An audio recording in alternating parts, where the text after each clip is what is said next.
C'est la Coupe du Monde. Tout le monde se demande qui va gagner. Moi, je me demande où est-ce qu'ils sont faits nos ballons, nos chandails puis nos souliers de soccer. On va commencer par le chandail.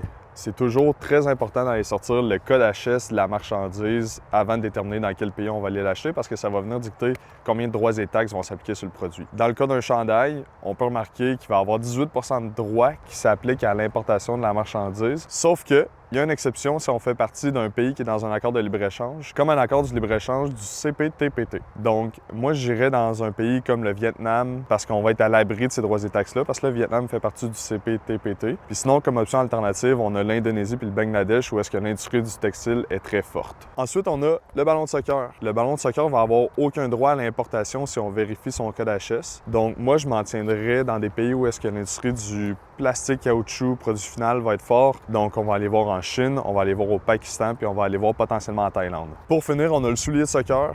Pour le soulier de soccer, si on vérifie le code HS, encore une fois, on va voir qu'on a 17,5 % de droit à l'importation de ce produit-là si on n'est pas dans un pays qui est dans un accord de libre-échange. Pour cette raison-là, je vais concentrer mes efforts au Vietnam parce qu'on sait qu'il y a des productions de textiles puis de produits finis. On va être à l'abri aussi de ces droits-là à l'importation. Je vérifierai aussi en Chine parce qu'évidemment, force manufacturière très forte. Puis on va avoir des produits quand même assez bas en prix qui vont nous permettre de contrer les effets des droits à l'importation.